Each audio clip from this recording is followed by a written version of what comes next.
Good evening, everyone. Welcome to Stories of the Massachusetts General Hospital. My name is Kathy May Tran. I'm a hospital medicine doctor here, and it is a true honor to join all of you here on this very special night, along with my co-host, Dr. Hemel Samput, who you'll be meeting shortly. We are coming to you live from the Bigelow Amphitheater in the Massachusetts General Hospital. So Stories of the MGH is a hospital-wide storytelling series with a mission to give voice to our hospital, to each other, and to you. MGH family, last year we asked you for the first time, what is your COVID experience? And you gave us so many stories to fuel our inaugural event, the COVID-19 experience, as well as our photo storytelling collection, which appears online and on social media. In our most recent call for submissions, we asked you, who is the me that you don't see? Over this time, we've gotten over 100 story submissions from every corner of the MGH, each with a unique voice and a special message. You are going to hear 7 of those stories here tonight. Now, all of us have stories, and every story goes beyond what we can see on the surface. We all wear masks long before the pandemic started. These masks cover our faces, our bodies, our souls, and our secrets. And so some of our stories go untold. Some of these stories are just waiting to be heard, but haven't been sought out yet. But actually, many of these stories we keep hidden on purpose. We feel that we can't tell them, we shouldn't tell them, or maybe we feel that there's nobody to listen. Our nation as a whole has been experiencing this. We live in a world where Deb Haaland is the first Native American secretary in the cabinet. We live in a world when Dr. Rachel Levine is the first transgender Senate-appointed federal official. But at the same time, we continue to witness and experience wrongs and in the ongoing battle for people like George Floyd. And we see the brutal slaying of Asian American women in Metro Atlanta. We experience injustices every day that we never talk about. Each of these events affects us in a different way, some of us closer to home, but they all have to do with who we are on the outside versus the inside. So tonight, let's listen to 7 stories about the me that you don't see. And as we listen, let's try to see. Let's try to see each other for who we are. Let's try to celebrate each other and support each other, to empathize with each other. And most of all, let's try to lift each other up. Before we get to our 7 stories, we have a special guest with a special welcome. This man was raised in a bilingual family, working class in New York and Puerto Rico, and made his way up to become a primary care doctor. For the past 2 decades, he has been a champion for patients of diverse and vulnerable populations. He has worked tirelessly to address the disparities in healthcare. He is MGH's first Vice President of Equity and Inclusion, and now he is the new Senior Vice President for Equity and Community Health. The warmest welcome before we start to Dr. Joe Betancourt. Great, thank you so much, Kathy, for that kind introduction. And most importantly, thanks to you and your colleagues for your incredible leadership in bringing these stories forward and bringing this effort forward now. I think it's so incredibly important in this challenging time. And the theme of tonight is also so incredibly timely. This has been, as you've mentioned, a very, very challenging year. And we've all been through so much. And I think the part that I'm really hoping that we can see, particularly in the setting of the last few weeks and the difficulties you've articulated, with continued, I think, examples of racism that are unacceptable and intolerable in this country, is getting back to who we are, being able to respect each other, being able to love and care for each other, just as we did for our patients and our communities over the last year. Sharing these stories is a critical part of making us all feel more valued, more welcome, more included. And I'm so indebted to the courageous storytellers tonight who will give us a chance to get to know them better. And I'd also add that their stories also represent the stories of many, many others who are in our midst every day. So it's with that I'd like to welcome everyone. I'd like to again thank all the organizers. I'd like to particularly thank our storytellers and really appreciate again their courage for sharing their stories, and hope that all of us tonight can hear something special, that bit in our colleagues that we see in us, that draws us closer together, that limits the difference, that creates engagement and inclusion as we aim to grow and to be an inclusive, caring, respectful, dignified environment going into the future. So thank you so much, and I'll turn it over to the program.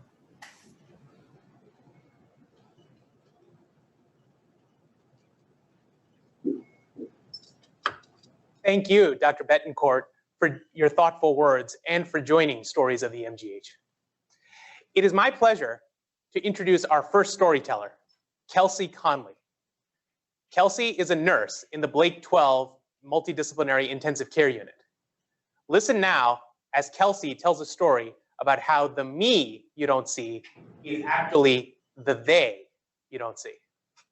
Kelsey Conley.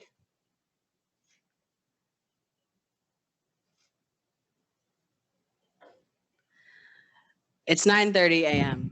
I'm finally sitting down at a computer at the nurse's station to chart, taking my second or third sip of my now cold coffee and contemplating all the reasons I never decide to get an iced coffee. As I'm thinking about all the choices that led me to this moment in my morning, I see the ICU team gathering down the hall for rounds. I start putting in my morning assessment, and I keep half an ear turned towards the team so that I can make sure they don't start rounding without me. They know better than that, but these things happen. I hear them finish up with the first patient and move on to the second patient, and the attending asks where the nurse is. The resident says, "She was just right here. Let me go find her." I hear that, and I'm really confident the team's not looking for me. So I grab one of our techs to boost and turn my patient, and I turn the corner and I bump into the resident. And she's looking at me like, "Well, are you coming or not? I know you were listening." And it takes me just half a second to realize that a minute ago, she was talking about me. You might be wondering just where in that interaction I got confused. To clarify, I'm transgender. My pronouns are they, them, theirs. I came out to my unit a little over a year ago, and since then I've medically transitioned. But back to the shift in question, I join ICU rounds, and about half the time my brain's keeping track of the checklist of things that I need for my patient. And the other half of the time, I'm wondering when is the appropriate moment during rounds to interrupt and deliver a Trans 101 lesson. The answer is that there isn't one. There's not a comfortable spot between sedation plans and whether or not my patient needs an MRI to squeeze in a trans lesson. In my ideal world, my patients never need an MRI. And I'm able to sit with the team after rounds and have a nice little chat about why you shouldn't ever assume someone's gender. But in the real world, I'm packing up my patient to go to MRI and silently tucking myself back into the closet yet again. A few weeks later, one of my friends asks for help turning her patient. I volunteer because I'm really eager to see how he's doing. His name's Larry. He just got a liver transplant, and I heard that he's kind of on the up and up. So a few of us go into the room, and as we're turning him, someone's holding one of his surgical drains, and they say, "Hey, aren't you going to have a couple of these next month when you get your surgery?" And I say, "Yeah, I'm going to have 2. And I've heard that it's actually not too bad." And Larry pipes up and agrees. He's like, "Yeah, it's not bad at all." And then he's horrified. He's like, "Oh my God, are you going to be okay?" And before I can even answer him, my friend jumps in for me and says, "Yes, Kelsey is going to be fine. They're having gender reassignment surgery." And I'm like, "Oh boy, close, but no cigar." It's called gender affirmation surgery. And there's this silence. It's about 5 seconds, but it feels like 5 hours. Have I offended my friend? What is Larry going to think? What is Larry going to say? What if he says something awful and I'm assigned to him the next time I have to work? Someone sort of awkwardly changes the topic of conversation. We move on, but as I'm leaving the room, Larry yells out, "Wait, I just wanted to let you know that I think what you're doing is really brave, and I think it's really great that you can be yourself." My patients continue to surprise me. I typically do not choose to come out to them. Most of them are intubated and sedated or very confused. I've recently been caring for a young patient named Danny, and he literally thought we were on a boat for the entire day. So I did not think to mention my pronouns at 7:30 a.m. because boat. But about like an hour or two into my shift, he notices my badge. And he's like, I love your stickers. And I'm like, thanks, Danny. I have a little rainbow sticker here, and I have a little pin that has my pronouns, they, them, theirs. Nobody ever really notices it, but it's there. And Danny noticed it. Then he's back on the boat. I move on. And an hour or two later, I'm back in the room with another nurse, and we're doing something. And he's very fixated on getting a sip of water. So he goes, she said I could have a sip. Excuse me, they said I could have a sip of water. And then he jumps into a very elaborate story about the boat and how he and I were on it. And I said that he could have water, but he's using my correct pronouns the whole time. I don't typically say much. I'm typically seen as this very agreeable, easygoing person. I don't want that to change because that is who I am deep down. But Danny showed me that it really isn't that hard to get someone's pronouns right. It's really not hard when you make a mistake to correct yourself and move on. And made me think that maybe the average MGH employee should be able to as well. Like if he can figure it out while thinking I'm the captain of this luxury yacht, then my coworkers should be able to get it too. And I don't want any special treatment. I don't want anything different. I just want my coworkers to see me for who I am now and not for who I used to be.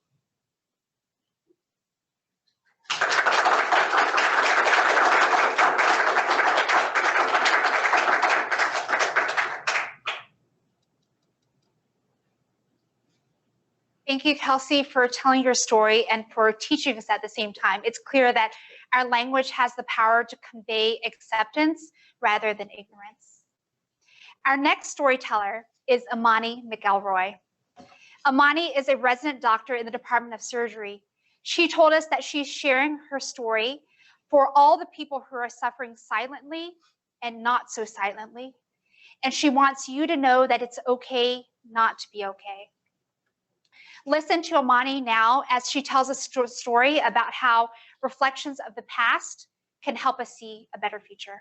Imani McElroy.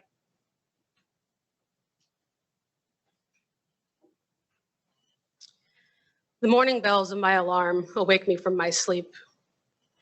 As I roll over to grab my phone and turn it off, I start checking my morning messages like I do all the time. There's a message from my nephew. It reads, Z is dead. My mind goes blank and I sit upright, so I read the message again. Z is dead. What? How? As I wait for him to respond, I start thinking back to the first time I met my older brother. I was 22, fresh out of college, and eager to meet my biological siblings. Z had a quiet demeanor about him. He was very welcoming and open, and we quickly developed a deep relationship. My phone buzzes, and I check it. Yeah, he was shot. He didn't make it. Wow, that's all I can muster to respond with. My brain begins to race with images of him, thoughts of his laughter, and a general fog sets in. And over the next 48 hours, I stumble through the days, working with my chief residents in my program to take time off and head home to California. When I get there, my adopted family does their best to comfort me. But as my mom knows all too well, there's no pain like losing a sibling. So she shuffles me from place to surround me with love and people who care about me. But she also gives me the space to grieve.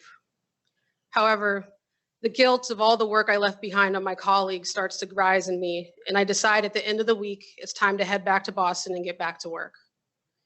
When I touch down and head into my apartment, I open a door to find an apartment filled with messages of love and groceries from my co-residents. I search for feelings of gratitude, but all I can feel is the emptiness of my apartment. The next day, I go back to work. I'm greeted with soft smiles, words of condolences, and stiff hugs. As someone who's pretty private and likes it that way, it's a lot of attention. And so I work very hard to wear a mask that says I'm okay and start shoving down all of my feelings. With time, I get better at this, and the days turn to weeks, and I'm very good at pretending, so people stop asking. And on the surface, it looks like life has gone back to normal. However, every night I walk into my apartment, and as soon as I close the door, the tears start streaming down my face. I collapse onto the couch and stare at the wall, waiting for sleep to come. But sleep doesn't come. Instead, the night terrors do. A silent assassin is chasing me and my siblings as we run and search for cover. I'm not ready to lose another one. So I spend my night tossing and turning, somewhere between sleep and somewhere between being awake. And it doesn't take long for this night terror to follow me into the hospital. The OR, once my sanctuary, becomes a battlefield. Simple tasks like suturing become treacherous. Shaky hands, racing heart, labored breathing. I find myself hiding in stairwells and bathrooms trying to calm the panic. Too afraid to admit how I'm feeling. Too afraid to be perceived as weak. Too afraid of the thoughts in my mind and the images of me hanging from my closet. I can't go on like this. I can't keep living like this. I call my co-resident while I'm sitting on the floor of the grade 4 bathroom, and I say, "Can you please call the administrative chiefs? I need to be taken off the schedule. I need to go home." "Yes, of course," she says, "but are you safe?" Safe? That's not something I felt in a long time. The plush couch of my therapist's office engulfs me as I try and make myself as small as possible. He sits patiently and watches me and then asks, "How are you feeling?" I'm feeling a lot of things. I don't know how to describe them. I don't know where to begin, but I know that I need to talk. I'm in therapy twice a week with 2 different therapists while maintaining my clinical load. And we learn to unpack everything that's happened, starting with the death of my brother. But then we also work through all the things that have caused traumatic injury over the years of my life. I learned to embrace this vulnerability, to explore these emotions, and to no longer be afraid of feeling. And with time, my smile begins to come back. I laugh spontaneously with my friends, and life does actually get back to normal. But with the spring comes the pandemic, and with the pandemic comes the surge here in Boston. And with that surge comes an influx of patients that cause my anxiety to begin to rise again. For me, looking at these patients dying alone in their hospital beds, without family around, surrounded by masked strangers in gloves and gowns, is particularly triggering because I imagine this is how my brother felt in his last moments. Alone in a trauma bay, by himself, family not around, surrounded by strangers that are masked and gowned. But this time around, I have a safety net. My couch isn't nearly as comfortable as my therapist's, but the virtual room we've set up for me to unpack these feelings is just as safe. I work through these emotions, I process the emotions, and I learn to continue to go on. I'm able to take care of my patients in a way that would make my family proud. It doesn't take long this time for me to hear my brother's laughter and the rumbling of the trucks as they go by. I feel his warmth on my face and the sunshine as it hits my skin. And most importantly, his artistic influences have begun to influence my own art. Through this process, I've learned that although my brother is not physically here, he is forever in the world around me in all the different ways. And for that, I'm thankful.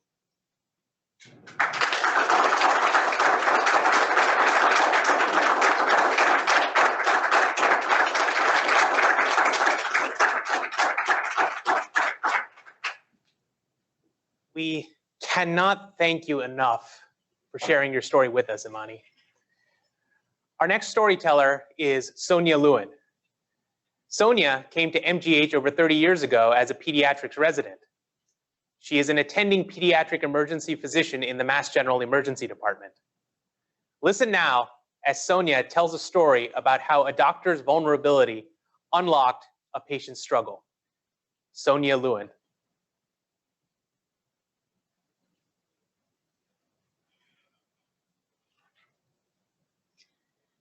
Is it simple?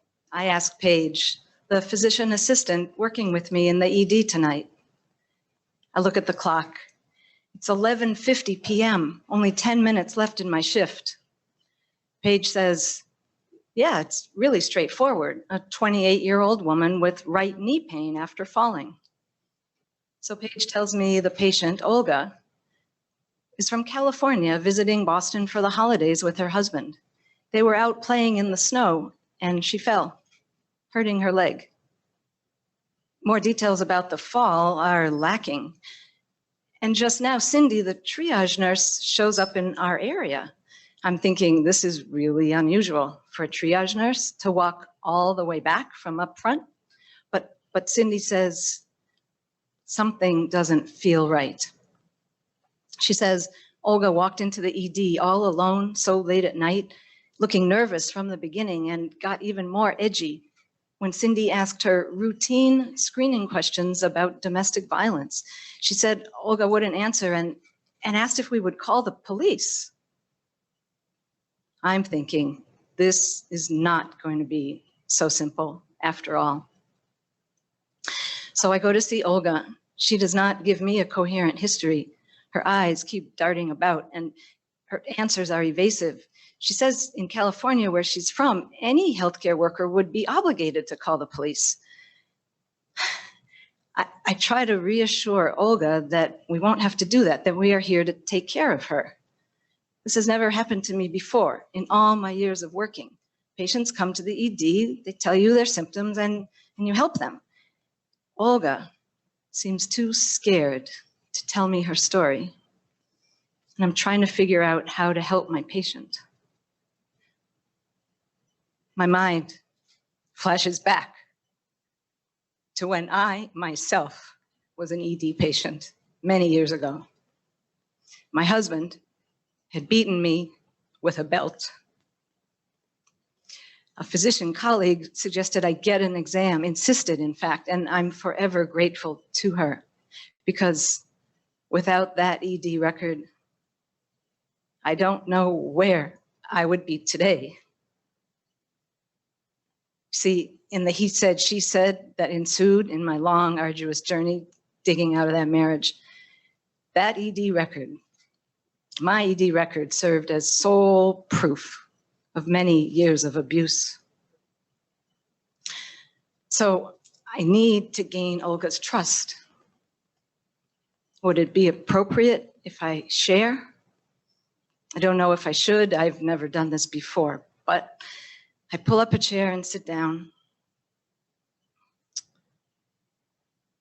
Reaching deep inside, I look into Olga's eyes and say, I'm going to tell you something about myself. My ex-husband was very abusive. I think I know how trapped and scared you must feel. I've been there, but this is a safe place. We won't call the police. We are here to care for you. Olga bursts out sobbing. With tears streaming down her cheeks, she tells me that she wants a divorce and that her husband hurts her all the time, that he's cut her off from family and friends, and she wants to study to be a nurse, but he doesn't let her. And finally, Olga tells me what happened tonight. She says her husband was drinking and started throwing snowballs angrily at her face. And while she was trying to recover from that, she says he pushed her from behind and she fell, striking her knee on the edge of a curb. She says when she tried to show him she was hurt, he tried to block her from getting help, but she got away. And now she wants me to document all of this, and she asked me if I can write it all down and can she have a copy of her chart. We offer Olga a safe place to stay for the night and that in the morning she could talk to a social worker from our Haven program. But Olga says, oh, no. Olga says she cannot do that and she needs to be discharged. She says, the longer I stay, the more questions I'll get asked. I know all too well exactly what she means. So we make a safety plan and I reluctantly discharge Olga. I write on her discharge paperwork, knee injury, in case her husband finds it and reads it, but I let Olga know. At any point in the future, she could get a copy of her chart, and that, yes, I will be documenting everything she told me.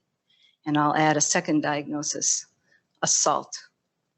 I want to be sure if Olga ever chooses to leave her husband, that her ED record will be as helpful to her as mine was for me. Until now, I have kept this part of my life invisible. My experience with Olga, taking a chance on sharing with a patient, taught me that there are times when sharing the me you do not see is worth the discomfort. And I hope, shedding another layer of my cloak here tonight, that I can help others, as well as myself, on our journeys. I'd like to close with a poem I wrote a long time ago. But first, I want to thank my MGH community from the 1980s on, countless family and friends, my children and Olga, for making the wish I wrote in my poem so long ago come true today. My poem. Stop kicking mommy, I hear her say. Seems like yesterday, probably always will. You have to say no, mommy. Fear in staying, fear in leaving, but it's affecting the kids, so I find the courage to go. Still digging out. Don't know how long it will take or quite how to do it. Still have to conquer the fear, to learn how to live, to love, to laugh, to have a voice.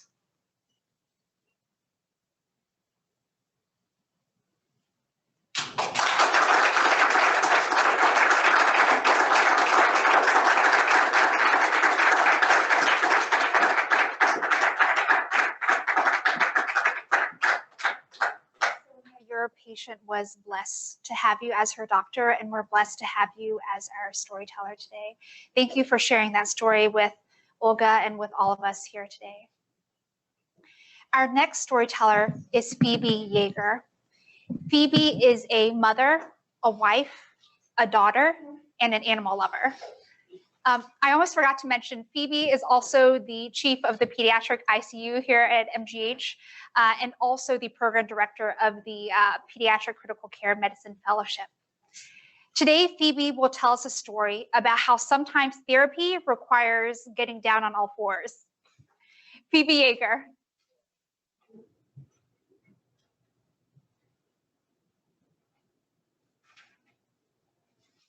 I was standing at the kitchen window, bouncing an overtired Miles on one hip while negotiating with Graham just one more bite of avocado before more goldfish.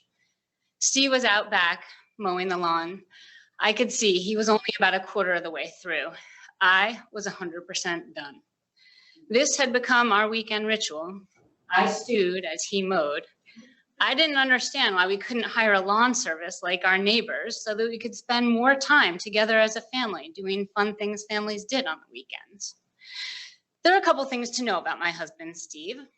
Number one, he's a little cheap. Number two, he wouldn't dream of outsourcing something he was capable of doing himself. In this case, I think he also sincerely felt that mowing the lawn was a form of parenting, creating this wonderful backyard where the boys could run around and play. It was also his me time, payback for all those nights and weekends when he had solo kid duty as I worked. Even so, from my point of view, it seemed like a waste, a Sisyphean task that ate into family time. Oh, we'd had more than a few heated debates about it. And over time, we started to think about other uses for the land. We both agreed we wanted to honor the property that we had purchased and take it back to its original use as a farm. Having grazing animals fit the bill and seemed like the perfect solution to keeping the lawn trimmed. After considering and dismissing sheep, too noisy, and horses, too much work, we settled on alpacas, for a few reasons. Number one, they're quite quiet. Number two, they're very neat. They all poop in one pile. And lastly, they do very well through the New England winters. They're also very gentle on the grass, nibbling just the green shoots and never ripping it up by the roots.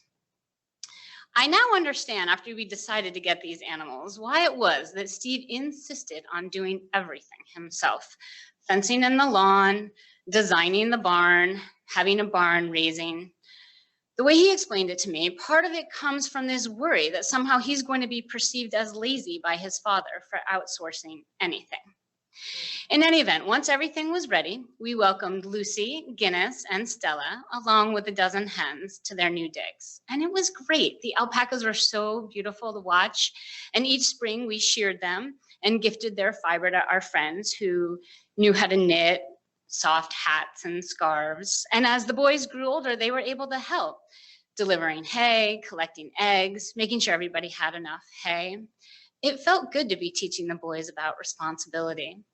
The only problem was that sometimes it felt like we just gave and gave, and the alpacas didn't give much back. They're actually pretty skittish and kind of aloof.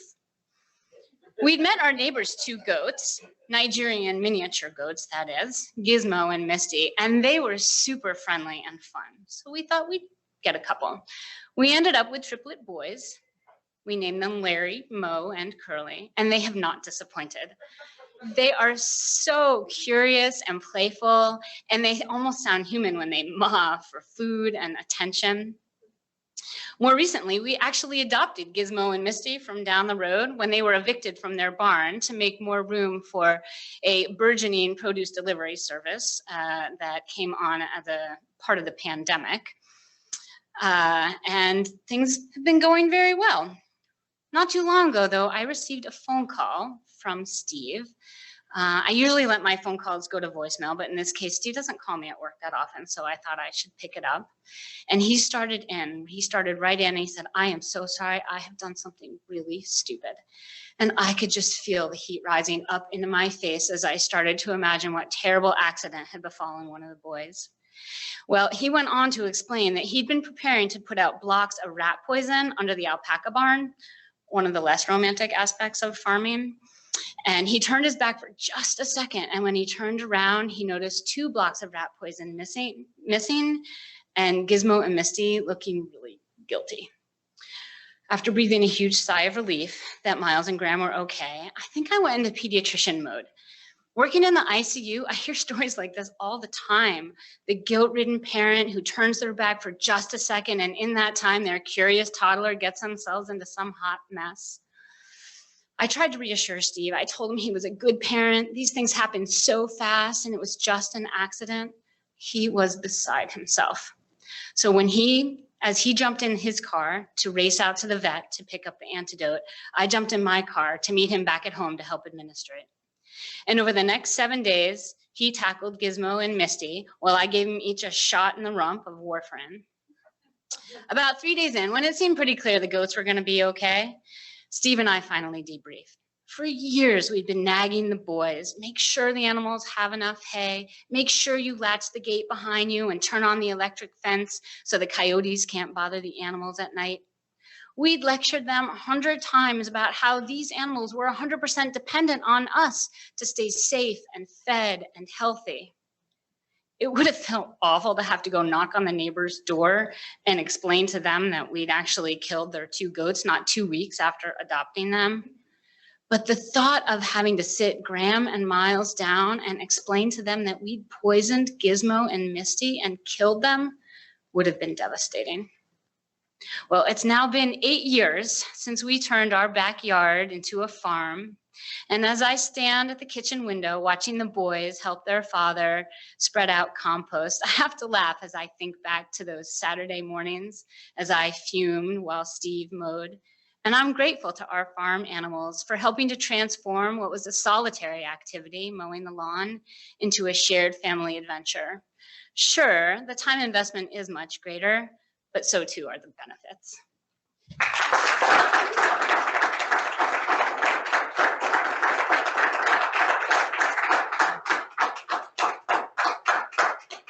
Well, Phoebe, that was quite a story.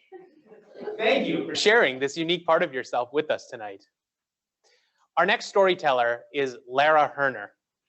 Lara has been an inpatient pediatric speech and language pathologist for 9 years.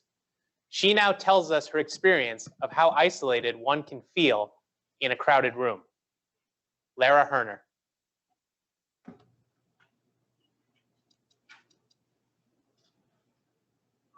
I'm sitting in a waiting room full of pregnant women waiting to give birth. Their partners are doting on them. There is a joyous expectation in the room. It makes me think back to 6 weeks ago when 2 little pink lines on a pregnancy test told me what I already knew in my heart. I was pregnant for the first time. I felt a warm contentment and a sure, unshakable knowledge. There was a light where there hadn't been one before, both a part of me and distinct, separate.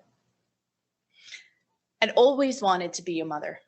I grew up in a big Italian family full of kids. I chose a profession where I care for children and their families every day. When my friends tell me they're expecting, I am genuinely overwhelmed with joy for them. And I could not wait for it to be my turn. And now it was. My husband is a more private person than I am, and we discussed that we would wait until the 10-week ultrasound to share the news. And in that time between the 2 pink lines and the time I would first meet a doctor, I carried this secret joy with me. I dubbed it my little bean. I talked to it every day. We listened to classical music together in the car.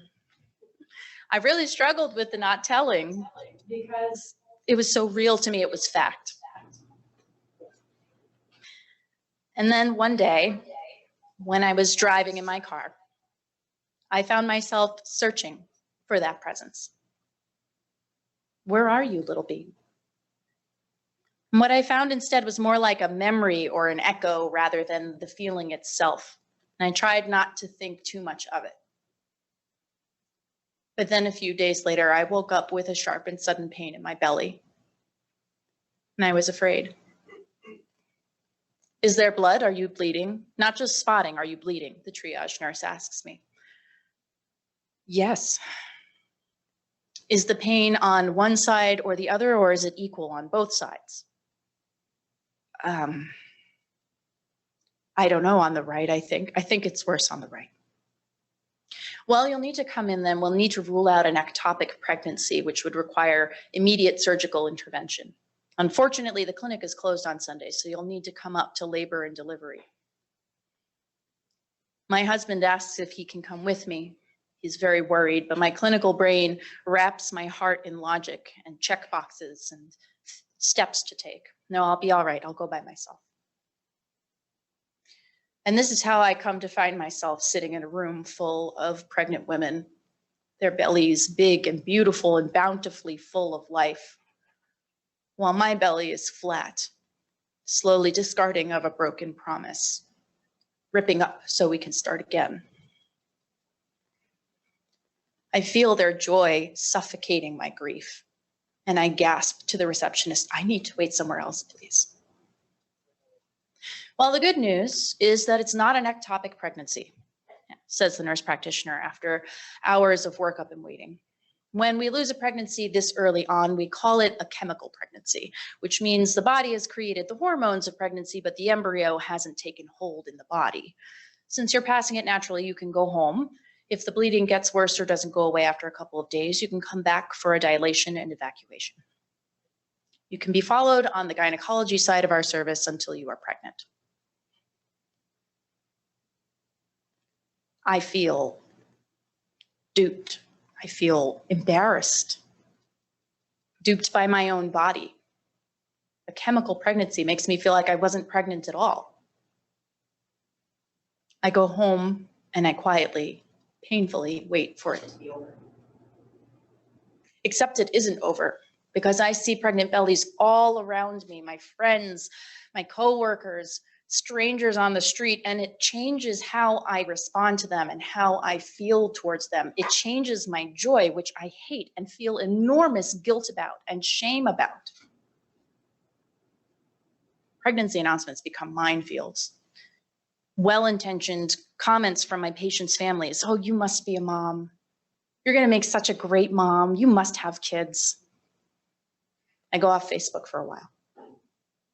The second time I was pregnant, I actually made it to the nursing intake call from my OB office. You know, the do's and don'ts of pregnancy. Don't drink, eat a healthy diet, make your husband clean the litter box. And the last thing she says really sticks with me, which is, don't worry alone. If you're worried about something, call us. Well, a few days later, my body gives me cause to worry, and I find myself once again sitting on an exam table with a sympathetic care provider telling me facts and figures about early pregnancy loss. 30% of first-term pregnancies end in spontaneous abortion. 1 in 8 women struggle to conceive. 1 in 8. I am 1 in 8. I now know many women who are 1 in 8. It ends up being a lot of people. And I felt so alone and so isolated when all of these other people were suffering silently too, carrying this secret hurt with them. This is the other side of the pregnancy narrative we don't talk about, right? It's not all glitter and bows and baby showers. It's also blood and grief and loss and pain. And the more that we don't talk about it, the more that we don't share this, the more that people have to suffer alone. I feel very grateful for finding a community of women going through a similar struggle. And their bravery is what helps me to keep going, even with a potential hurt before me. I have a wonderful family, a very supportive husband, incredible work colleagues who have helped me as I've started to tell my story, and an incredible reproductive endocrinologist who is going to help us to grow our family. But I struggle still with finding balance. To accept that these 2 little lights were not meant for this world, and that their loss at the same time was very real to me. And terms like chemical pregnancy make me feel gaslit, like it was all in my head, but it was real. I was pregnant twice. I felt those 2 little lives blip into and out of existence just as much as I can feel my breath in my lungs and the beating in my heart. 2 little lives that were imperfect, but beautiful. Too small for anyone to see but me. Too small for anyone to miss but me.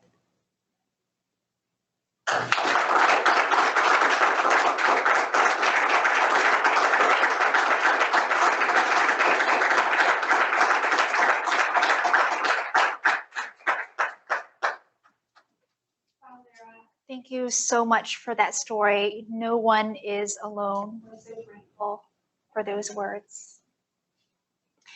Next, our storyteller is Rosemond Valcimond.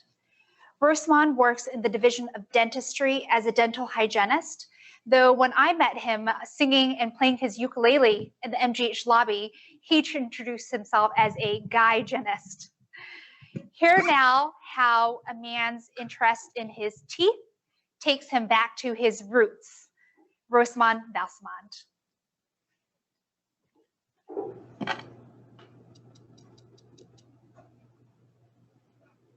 I am 10 years old.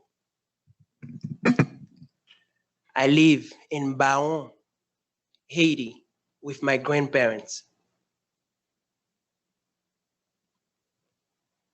We live next to a river called Grande Rivière du Nord, in which I bathe, brush my teeth with charcoal powder wrapped inside a cloth, sometimes with this finger when I could not locate a toothbrush. Next to me, there's a little corridor, and this is where there is a mobile dental clinic. First time I've seen a dentist there. I watch people, old, young, even kids line up, waiting patiently to have their teeth pulled. It was like this. Over here, there's an upright chair. Next to the chair, a small table where you find forceps and other dental instruments. Next to those instruments, a bowl of soapy water. And on the floor, next to the chair, is a bucket filled with blood and teeth swimming. From this vivid scene alone, I decide one day when I grow up, I want to work in the dental field. Fast forward the time, 1994, I swim my way across to America. Eventually, find my way to Boston. Did everything. I finished high school, worked as a parking attendant, as a baker, as a lifeguard.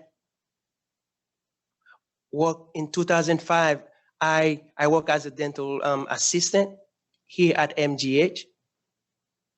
While it takes me 5 years to take prerequisites for the dental hygiene program. 2005, I attend Bristol Community College. 2007, I finish. The me you do not see right there, someone who is patient, determined. I would come back here again at MGH, the same place I left as a dental assistant, now this time as a dental hygienist. And this is the typical exchange I will have with my patient. Follow me. The patient will go like this. I was told I was going to see Rosemond for my cleaning today. Like, of course. Before I even have a chance to introduce myself, is she here? Then I'm like, of course, it's me. You got him. You should have seen the look in her eyes. And it goes like this. Should I stay or leave? Anyways, I am always in the lookout for some volunteer work in Haiti, anywhere, especially in the dental field. So one day, out of the blue, Dr. Miguel Vidal, whom I work here, tells me about Dr. Ihor Susko, who is looking for some volunteer to travel to the northern part of Haiti to provide dental care for kids. Then it's through this organization called CHDI, Cape Haitian Dental Institute. Then I was like, mes amis, on va m'a chercher dans ciel m'joindre li sous la terre. You guys have no idea what I just said. But it's like I was looking for this opportunity to serve, and here it is offered to me. So within days, I quickly reached out to Dr. Susko, and then I found myself in Haiti helping. And all until the world introduces us to this guy. You know this guy, Koven. That put a stop into the effort that we were doing. This is a perfect example. There was a time here again at MGH, a patient come in to have their teeth cleaned, and all of a sudden the light over the chair decided not to work. So I'm like, wow, I did not want to reschedule the patient, and then she traveled so far. So I got to improvise. I told the patient, hey, if you could hold a flashlight like this over your face, I would clean your teeth. The patient was excited to do so. And we did, and that happened here at MGH. So I tell you these stories to kind of draw a parallel. You see, the luxury that you may have to have regular dental visit here, it is. You don't even find it elsewhere. It's a luxury for some in other countries. So the me you do not see is that I have a very deep connection to my root. No amount of money can replace how I feel deep inside. Every time I find myself in Haiti helping another kids, whether it's through prophy, cleaning their teeth, whether it's through doing sealants or show and tell on how to brush and floss, I see myself in them. I am them. So how I react or respond to many life challenges, trials, how I react to these is the me you do not see from my reaction is the me that I discover every second, every minute, every hour, and every day. Stay blessed.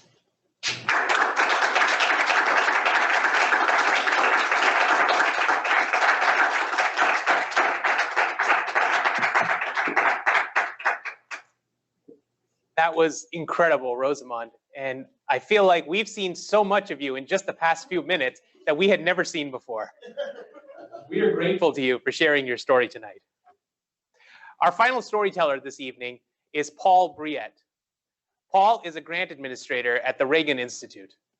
Here now, as he tells a story of why you always put your own oxygen mask on first before assisting someone else with theirs.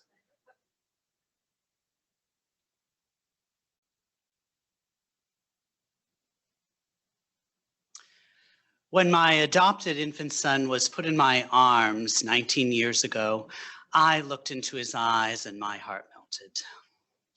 Instead of gazing lovingly back at me as I had envisioned, he whipped his head around and was completely fixated on all the activity in the room and not on me. A seed of concern was planted in my mind. But seriously, I remember thinking that one day someone's going to tell me that he has ADHD. When I was growing up, I spent a lot of time with a family whose daughter had ADHD, and Joel's behaviors continued to be eerily similar to hers as a toddler and in preschool. I also remembered how she and her family were treated because of her ADHD. So my concerns began to grow when we started experiencing the same stigma.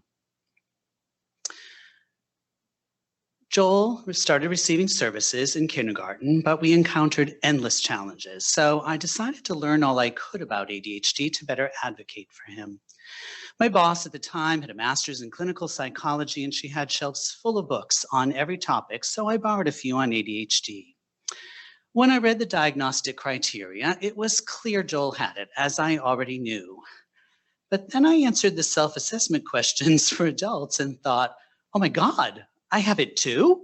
The more I read, the more I was able to connect the dots to many challenges I had encountered as a kid and as an adult. I wasn't hyperactive, but I was a daydreamer, and I had a hard time starting and finishing things. There was always a lot going on in my head, but I figured everyone's brain worked that way.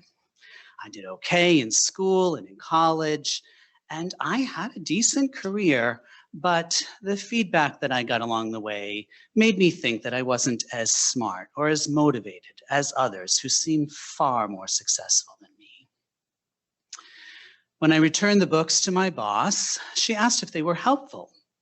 I told her I thought I might have ADHD, and she said, oh no, there's no way you could have it. You're too high functioning. And so instead of seeking a formal evaluation, I did nothing because I trusted her. and because I had enough on my plate being a single parent with a kid with ADHD. Over the next 5 years, everything got harder, and my inner critic's voice became deafening. Joel was on medication, but new challenges were always emerging. My boss was constantly checked out, and I was drowning trying to keep the agency afloat. Our relationship quickly deteriorated, and one day my boss sent me nearly 30 emails, essentially telling me how incompetent I was. Following week, I resigned, and she said, "I think that's a good idea, and you probably shouldn't do this kind of work anymore." Luckily, the first thing I did was to be evaluated by a psychiatrist who confirmed, of course, that I met nearly every criterion for the inattentive type of ADHD. I asked him how I could possibly have flown under the radar for so long before becoming so incapacitated. And he said that without knowing it, I had developed coping mechanisms throughout the years, and none of them worked anymore. Medication and coaching gradually helped me gain confidence and build new skills. A year after I left my previous job, I got a job at McLean Hospital doing the same kind of work as before. I felt like a new person, but one day, one of my colleagues said, while she was talking about someone else, "He's so ADD." I was already petrified that someone would discover my secret, so I figured I wasn't telling her that I had it. 2 years later, McLean launched a campaign to reduce mental health stigma.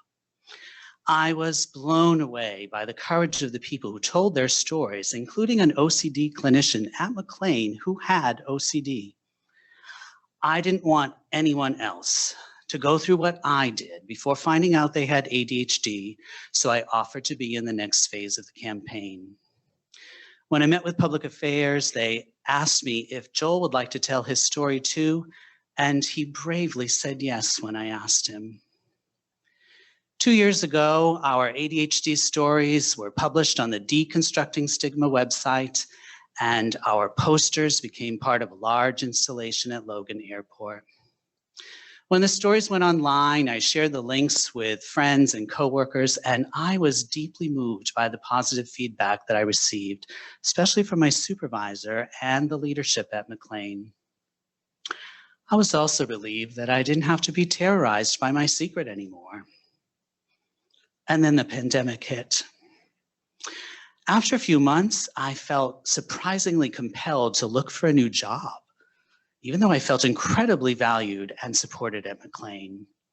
I had always wanted to work at MGH, and one day I saw a job at the Reagan Institute that spoke to me. I applied, had a few interviews, and to my astonishment, I got the job. When I started at Reagan last October, I was ecstatic, but I wasn't oblivious to the fact that I might face new challenges. Nothing could have prepared me for the reality that I encountered due to COVID and increased workloads.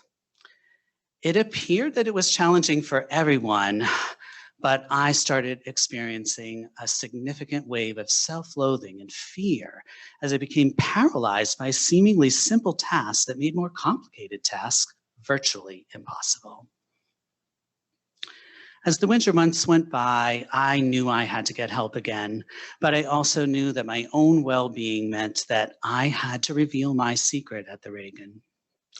In doing so, I've already received phenomenal moral support, and I'm once again feeling less like I have a disorder. One of the mantras of many ADHD practitioners is, ADHD is a superpower, not a disorder. And although I don't feel like I have a superpower, I do know that I feel blessed to work at the Reagan Institute, where I can continue to challenge myself and plant seeds of hope instead of growing concerns. Thank you.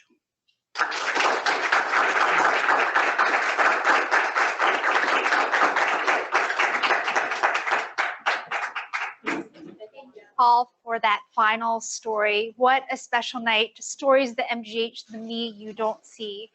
Thank you so much to everyone. Thank you to Dr. Joe Betancourt for your welcome and for your never-ending support. Thank you to all of our special storytellers tonight who bravely stood on stage, shared your soul, and bore your heart for us. Kelsey, Conley, Imani, McElroy, Sonia, Lewin, Phoebe, Yager, Lara, Hirner, Rosemond, Valcimond, and Brouilette. Thank you also to the many MGH staff who submitted stories for this installment of Stories of the MGH. You can see some of these stories. They'll be appearing at Stories of the MGH on Instagram, Twitter, and Facebook, and online. Stories of the MGH really is a passion project and would not have been possible without the many important people who you haven't seen tonight. Thank you to the rest of the Stories of the MGH Steering Committee, Josh Baugh, Alexis Drutchas, Josue Espinoza, Jeff Greenwald, Sam Hofacker, Suzanne Koven, Jarone Lee, David Lucier, Tricia McQuade, and Kerri Palamara-McGrath. We are grateful to our dedicated storytelling coaches who have joined us here in this room today, Amy Wasserman and Dawn Picard, as well as to our outstanding collaborative media team, Mark Christopher, Carm Augustin, and Kay Vito. Finally, our thanks would not be final without thanking all of you out there, our MGH family. Thank you for tuning in, and thank you for your support of these storytellers and your support of stories around our community. After this event, I ask you to talk to each other and share with each other the me you don't see. And in that way, maybe we can know each other better, we can understand each other, appreciate each other, and support each other. I also ask that you continue to support Stories of the MGH. Once again, you can see more stories on @Stories of the MGH on Instagram, Twitter, and Facebook, and online. And maybe you will answer a future call for submissions. What's your story? Thank you and good night.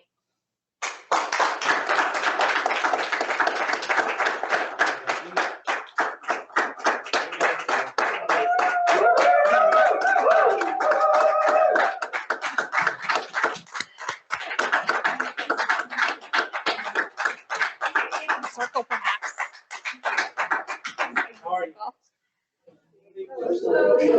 That was amazing.